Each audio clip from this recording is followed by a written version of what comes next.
Hey everyone, before we dive into this absolutely wild situation happening in Cleveland, I need your help real quick. We're grinding to hit that 1,000 subscriber milestone, and honestly, every single subscription means the world to this channel. If you find value in the content, hit that subscribe button and the notification bell. Your support literally keeps this operation running. Now let's get into it. Listen, what's happening in Cleveland right now is absolutely insane, and I'm not even exaggerating when I say this might be the most bizarre quarterback situation we've seen in the NFL in decades. Game day at First Energy Stadium, rain coming down, typical Ohio weather that makes you question your life choices, and you've got thousands of Browns fans showing up hours before kickoff. Nothing unusual about that, right? Browns fans are some of the most loyal, passionate people in all of football. But here's where it gets wild. These fans aren't out there chanting for Deshaun Watson, the guy who's eating up $230 million of their team's money. They're not calling for backup Dorian Thompson-Robinson. They're not even asking for Jameis Winston to get a shot. No, these fans are in the pouring rain, getting absolutely drenched, and they're chanting one name over and over again: SHEDEUR Shedeur. A fifth-round draft pick who hasn't taken a single meaningful snap in the National Football League. Think about that for a second. Really let that sink in. A quarterback selected in the 5th round, sitting as QB2 on the depth chart, and the entire fan base has already decided he's their guy. Before the Browns even kicked off against Miami, before Shedeur had his first home game experience as a professional, the people of Cleveland were making a statement that echoed through the entire league. The videos that came out on social media were incredible. Kids, teenagers, grown adults, entire families standing there soaking wet in their Browns gear, passionately yelling Shedeur's name like he was already the franchise savior they've been desperately searching for since 1999. This wasn't just a small group tucked away somewhere. This was a legitimate movement captured on video and instantly going viral on every platform you can think of. There was this one moment that perfectly captured everything happening. Young fan turns to his buddy and says, "Hey Dave, this is gonna be us one day." Dave doesn't even hesitate, just responds, "Yeah, it is going to be us." That exchange right there tells you everything about what's building in Cleveland. The next generation has picked their quarterback, and it's definitely not the $230 million man currently taking snaps. Let's really break down what's happening, because this goes so much deeper than fans just chanting somebody's name. This is about perception, about social media influence, about the cult of personality SHEDEUR Shedeur has created, and honestly, about the complete dysfunction that's been part of the Browns organization for way too long. All these elements are crashing together right now, creating what could become the most fascinating quarterback controversy in modern NFL history, and it's happening before the backup has even thrown his first professional touchdown. That's unprecedented. We need to start with the obvious problem: Deshaun Watson. When Cleveland traded 3 first-round picks to Houston and then handed Watson that fully guaranteed contract, everyone in football was shocked. It was the boldest, most aggressive, most franchise-altering move the Browns had made since coming back to the league. The front office, with ownership backing and general manager Andrew Berry leading the charge, was basically betting everything on Watson returning to his Pro Bowl form and finally giving Cleveland the elite quarterback play they'd been missing since Bernie Kosar days.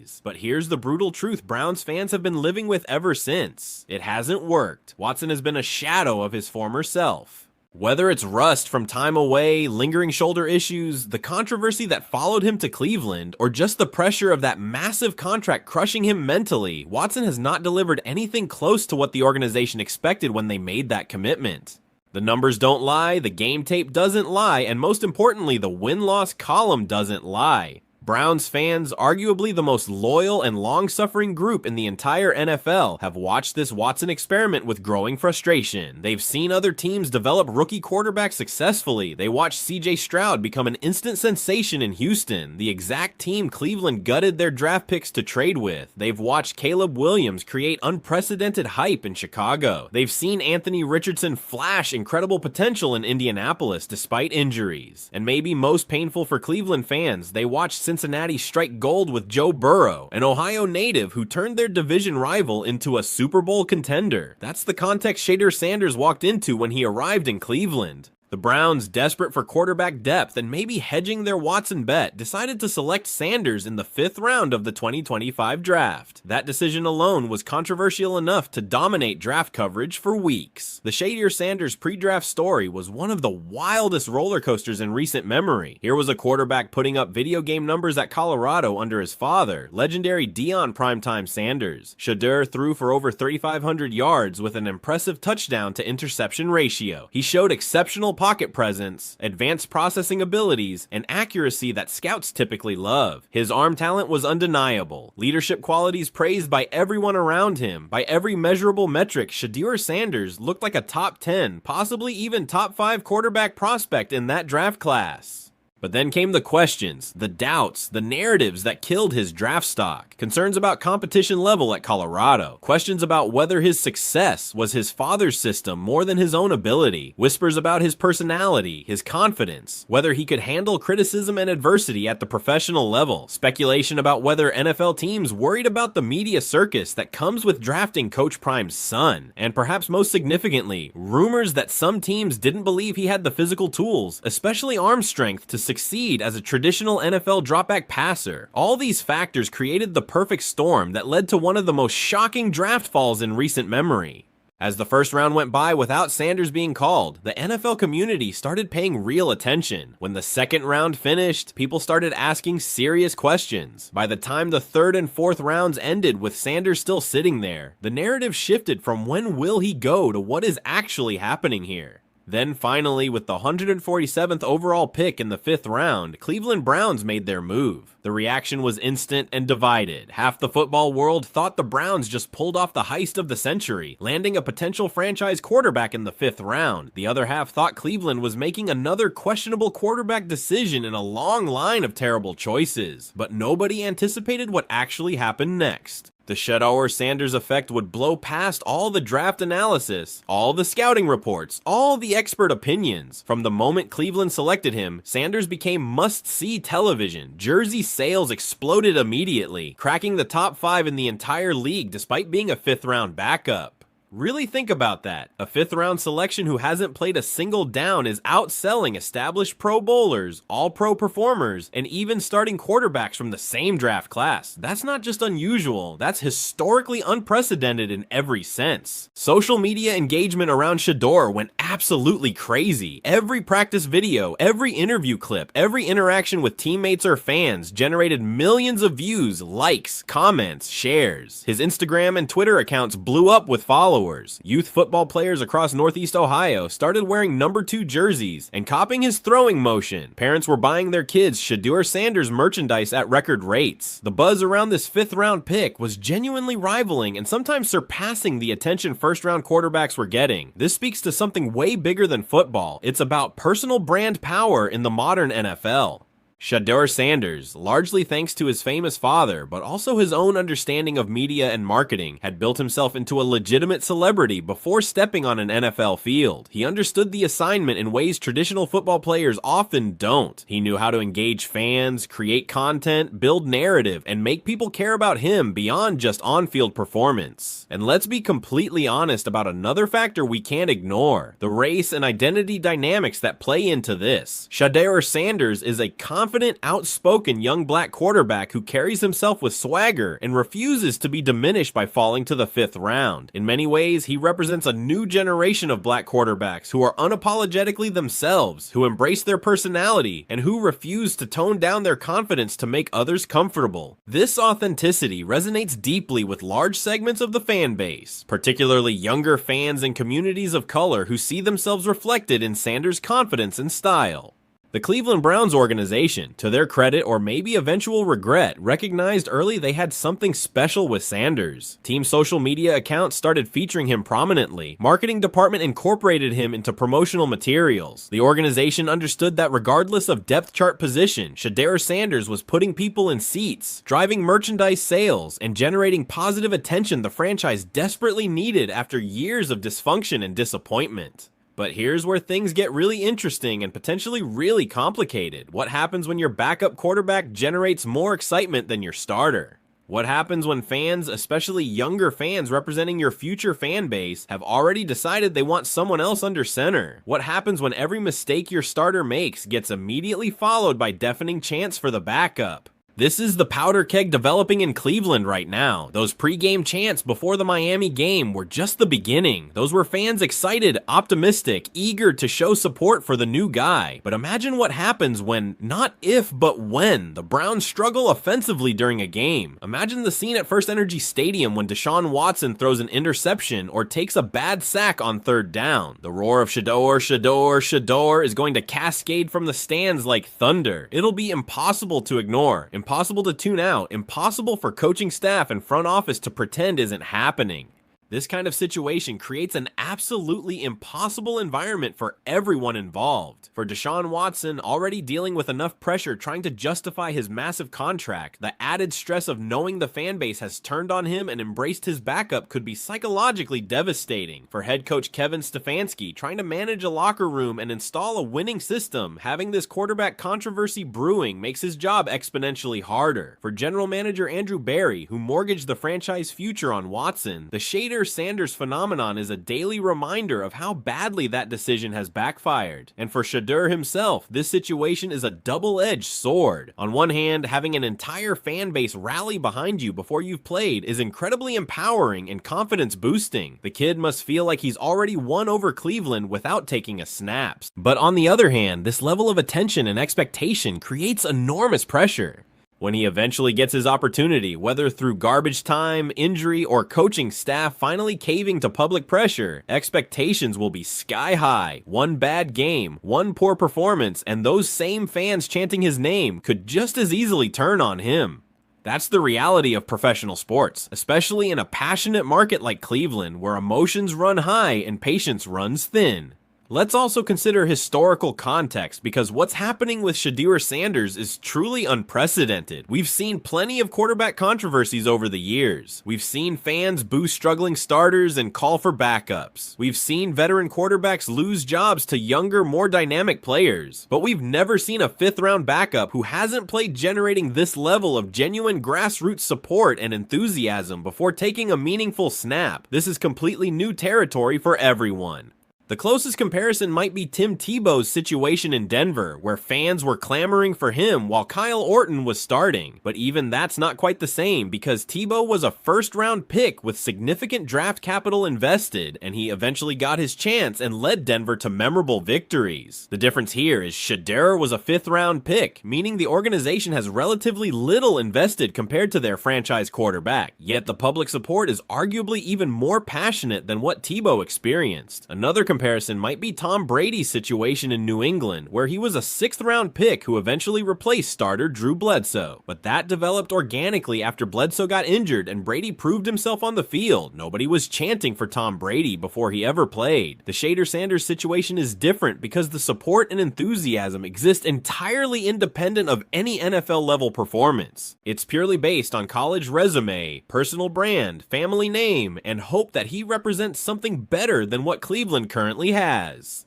This raises fascinating questions about modern NFL fandom. Are fans making judgments based on actual football ability, or are they influenced by social media narratives, marketing, and personality? Have we reached a point where off-field brand matters as much, or maybe more than on-field performance? Is the NFL becoming more like the NBA, where player empowerment and individual stars drive conversation more than traditional team hierarchies?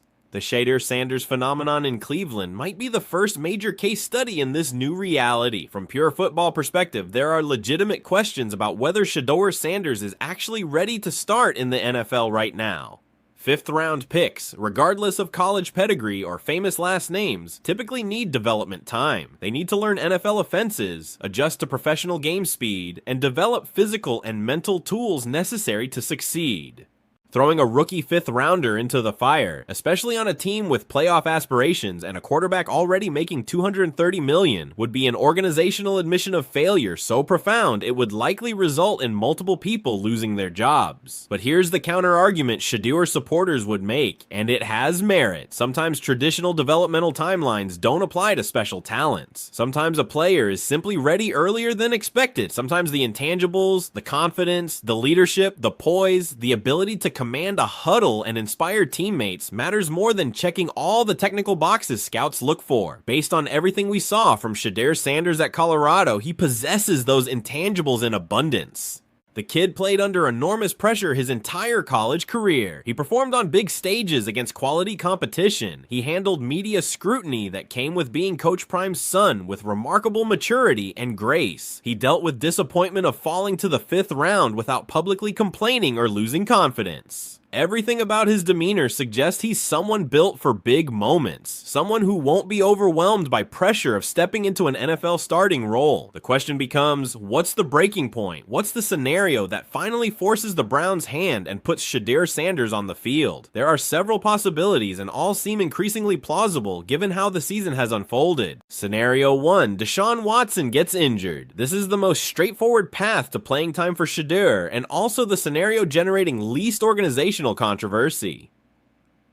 If Watson goes down with injury, Browns have cover to play their backup without looking like they're giving up on their massive investment. Of course, this would still be awkward given other quarterbacks on the roster theoretically should be ahead of a rookie 5th rounder on the depth chart, but the organization could make the case Sanders gives them the best chance to win. Scenario 2, the Browns fall completely out of playoff contention and the organization decides to see what they have in their young quarterback. This happens constantly in the NFL. Losing teams shut down expensive veterans late in the season and give playing time to rookies and young players to evaluate for the future. If Cleveland hits, say, a 3-8 record with no realistic playoff path, pressure to play Shedeur would become overwhelming from both fan base and media. Scenario 3, and this is the nuclear option, the one creating absolute chaos but can't be ruled out given unique circumstances.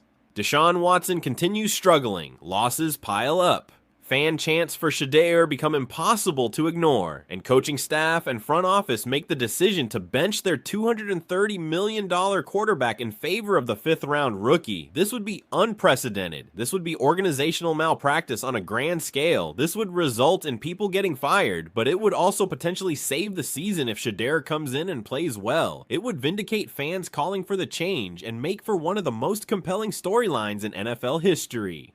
Reality is any of these scenarios could play out, and the Browns organization has to be preparing for all of them behind closed doors. They have to be gaming out public relations implications, locker room dynamics, contractual considerations with Watson's deal, and potential football ramifications of making such a dramatic change. This is the kind of situation defining franchises and determining whether executives keep their jobs or get shown the door. What makes this even more fascinating is the parallel track happening with other rookie quarterbacks from the 2025 draft. While Shedeur sits on the bench in Cleveland generating buzz without playing, other quarterbacks are out there getting reps, making mistakes, learning from those mistakes, and developing in real time. The longer Shedeur sits, the further behind he potentially falls in development compared to those other rookies. But flip side, the longer he sits and observes, the more prepared he might be when his opportunity finally comes. It's a delicate balance, and there's no clear right answer about which approach is better for long-term development. The social media ecosystem around this story has created a feedback loop amplifying everything. Every video clip of Shedeur in practice gets dissected frame by frame by Browns fans looking for evidence he should be playing. Every Deshaun Watson mistake gets contrasted with Shedeur highlight reels from college. Fan accounts have sprung up dedicated entirely to promoting the SHEDEUR Shedeur agenda. Message boards and Reddit threads are filled with elaborate arguments about why he should or shouldn't be playing. The discourse has become so intense and constant that it's impossible for the organization to ignore, even if they wanted to. This is the reality of professional sports in 2025. Fans have more platforms and more power than ever before to make their voices heard. A groundswell of support on social media can actually influence organizational decision-making in ways that simply weren't possible 20 or 30 years ago. The Browns front office has to be acutely aware they're not just managing a football team, they're managing a brand, and that brand is increasingly being associated with SHEDEUR Shedeur whether they like it or not.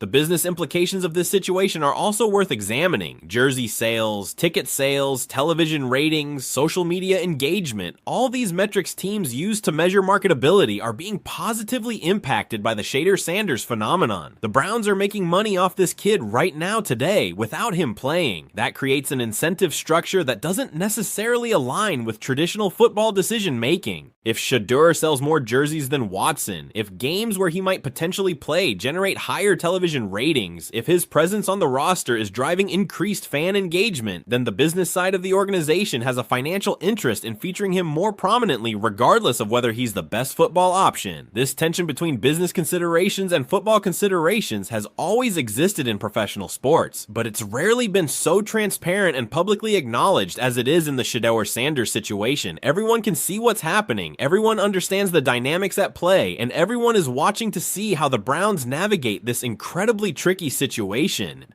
From Shedeur's perspective, he has to be handling this with a level of maturity and professionalism that's impressive for someone so young. He can't publicly lobby for playing time because that would undermine Watson and create locker room tension. He can't feed into the fan narrative by appearing on podcasts or social media, openly campaigning for the starting job. He has to take the approach of preparing like a starter, supporting his teammates, learning from coaching staff, and trusting his opportunity will come when the time is right. By all accounts, that's exactly what he's been doing, which speaks to his character and understanding of how to navigate professional football politics. The veteran players on the Browns roster are also in a fascinating position. On one hand, they signed up to play with Deshaun Watson as their quarterback. They've invested time building chemistry with him, learning his tendencies, developing trust. On the other hand, they're competitors who want to win football games, and if they start believing Shedeur gives them a better chance to win, their allegiances might shift. Locker room dynamics in situations like this can get complicated quickly with players forming factions and taking sides. Coaching staff has to be hyper-vigilant about keeping the team united and focused despite all the external noise.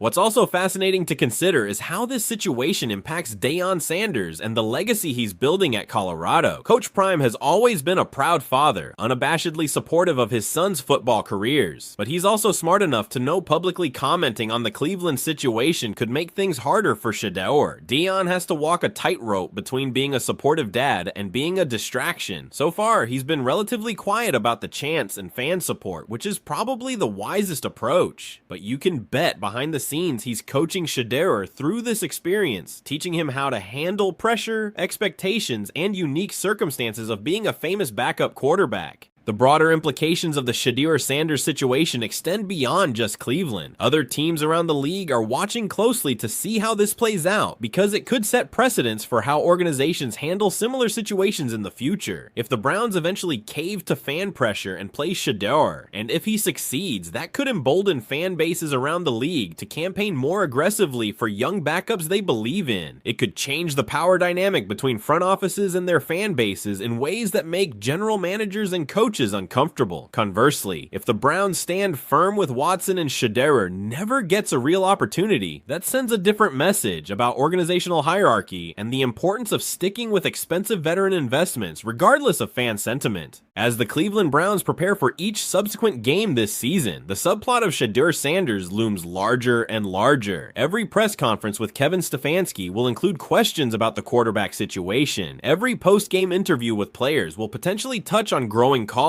for Shedeur. Every social media post by the team will generate comments demanding number 2 get his shot. This isn't going away. This is the reality the Browns organization has to live with for the foreseeable future. Those pre-game chants before the Miami Dolphins game were just the opening salvo in what promises to be a season-long saga. Those kids standing in the rain passionately yelling Shedeur's name represent the future of the Browns fan base. They've already made their choice about who they want leading this team. The question now is whether the organization will eventually listen to them or whether they'll stubbornly stick with the plan they committed to when they traded for Deshaun Watson. This is a defining moment for the Cleveland Browns franchise. How they handle this situation will be remembered for years, possibly decades. If they play Shedeur and he fails, they'll look foolish for caving to fan pressure and abandoning their expensive investment prematurely. If they play him and he succeeds, they'll be heroes who listened to their fan base and found their franchise quarterback in the 5th round. If they never play him and Watson continues struggling, they'll be remembered as a stubborn organization that ignored obvious signs and wasted years of potential championship windows. There's also the scenario nobody wants to talk about, but everyone's thinking about. What if Shedeur demands a trade? What if he gets frustrated sitting on the bench, watching Watson struggle while knowing he has the full support of the fan base? He's still on his rookie contract, so he doesn't have much leverage. But in today's NFL with player empowerment at an all-time high, even rookies have ways of making their desires known. If Shedeur's camp starts leaking stories about frustration with playing time, if he requests a trade to a team that will give him an opportunity to compete for a starting job, that would be another PR nightmare for Cleveland. The organization would be forced to either give in and play him or trade away the most popular player on their roster, despite having contributed nothing on the field yet. The media coverage of this story has been absolutely relentless, and it's only going to intensify as the season progresses. National reporters are camping out in Cleveland looking for any angle they can find. Local beat writers are writing multiple stories per day about the quarterback situation. Sports talk radio in Northeast Ohio is dominated by debates about whether Shedeur should play. Television analysts are dedicating entire segments to breaking down practice footage of Shedeur. This is the kind of media-feeding frenzy that can either galvanize an organization and bring everyone together, or it can tear everything apart from the inside out. Right now, it's impossible to know which direction Cleveland is heading. One thing that's become clear is that SHEDEUR Shedeur has already changed the Cleveland Browns franchise, whether he ever takes a snap or not. He's changed the conversation around the team. He's changed fan expectations and engagement. He's changed the pressure dynamics on Deshaun Watson and the coaching staff. He's changed the business metrics the organization uses to measure success. His presence alone has been disruptive in ways both positive and negative, and that disruption is only going to accelerate as the season continues. The Browns are in completely uncharted territory navigating this situation, and there's no playbook for how to handle it correctly. Looking at the bigger picture, this situation represents a fundamental shift in how NFL franchises might need to think about roster construction and fan management in the future. The traditional model of drafting a quarterback high, giving him the keys to the franchise, and sticking with him through growing pains is being challenged by the reality of social media-driven fan movements and the power of personal branding. Teams can no longer just tell fans to trust the process and be patient. Fans have platforms to organize, amplify their voices, and create real pressure that can't be ignored. Organizations have to be more responsive, more transparent, and more willing to adapt than they've ever been before. The SHEDEUR Shedeur situation in Cleveland is a perfect example of this new reality playing out in real time. This isn't just about one backup quarterback and one struggling starter. This is about the evolution of professional sports in the digital age. It's about fan empowerment versus organizational control. It's about personality and brand versus traditional football hierarchies. It's about the collision of old school football thinking and new school media dynamics. And Cleveland is ground zero for all of it. The Browns didn't ask to be the test case for this new paradigm, but that's exactly what they've become. How they navigate it will be studied by every organization in professional sports for years to come.